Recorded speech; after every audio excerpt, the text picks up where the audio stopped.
Let me read you this quotation from Captain Stewart from yesterday's interview.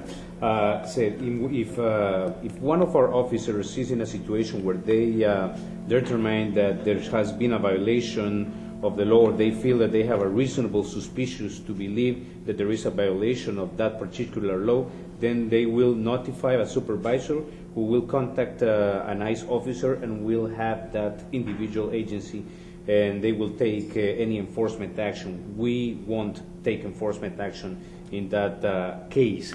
And when he was talking about certain particular laws, in which situations will an officer say, hey, wait a minute, I think we need to find out about the immigration status of this person? What particular situations will those be? Well, again, the immigration doesn't come first. If there's a violation of the law in which that person is arrested, then that person can attempt to be identified whether or not they're here legally or not, and that information can be given to ICE. But the arrest has to come first on the allegations, and we have to do that based on state law.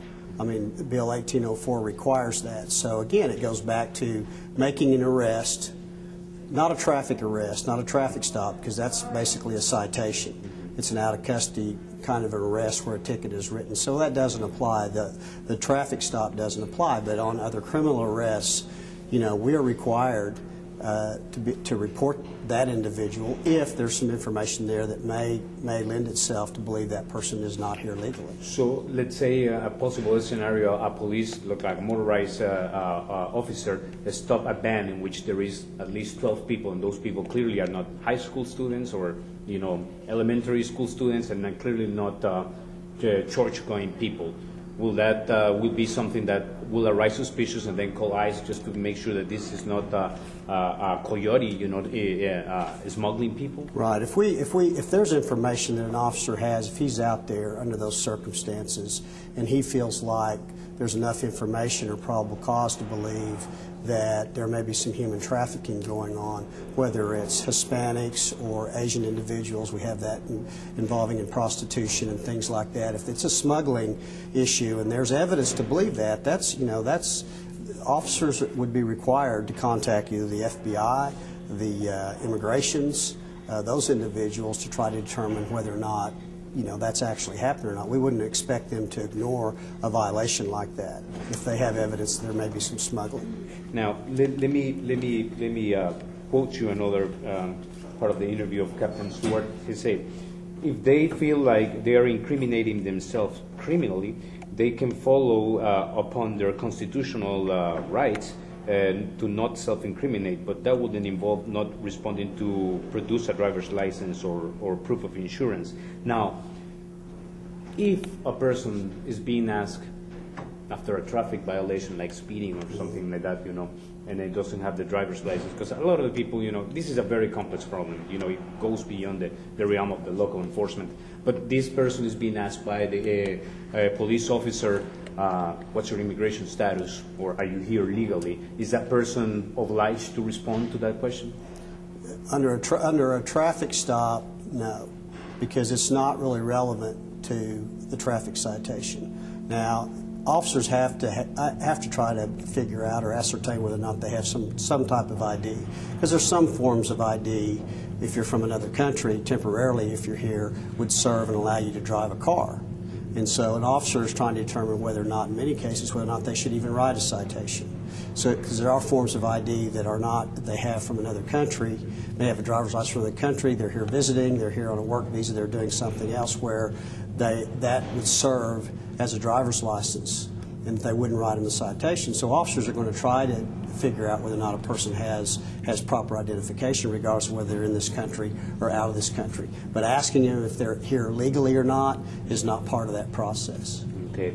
And let's say this person is unfortunately driving under the influence and is being asked this question, does he still have to respond to that? Because that would be, I guess, would be like kind of incriminating himself or herself. Incriminating himself of being here illegally if they were, let's say, driving under the influence. A person doesn't have to answer any questions under any circumstances for an arrest, for any reason, whether it's immigrations or DUI. Right. But that doesn't mean that he still won't try to get identification from them, whether it's go to jail, if he has a wallet, try to get some type of information to his identification and determine whether or not that person is here legally or not.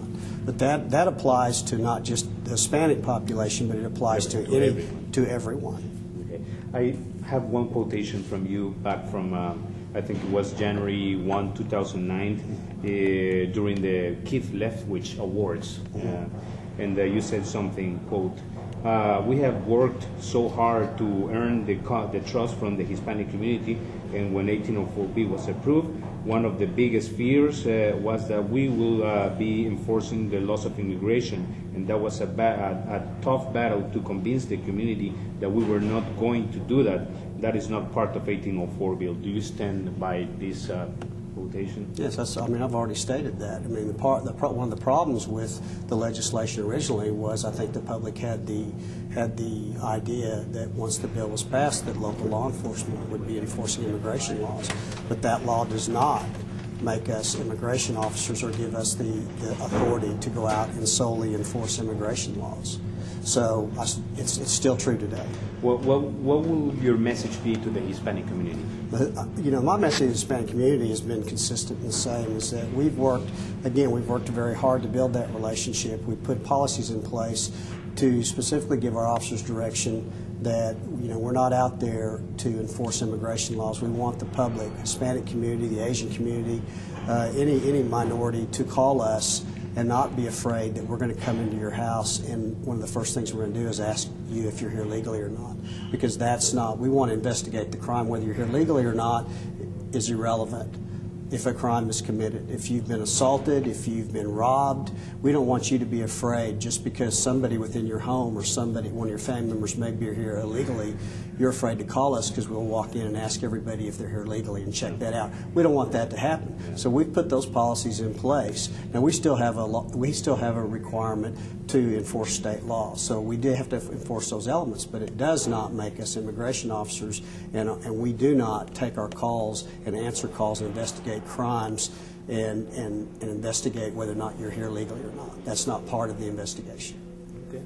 Well, thank you very much. All right. You're very enlightened. Thank you. Thank you. Thank you very much. All right.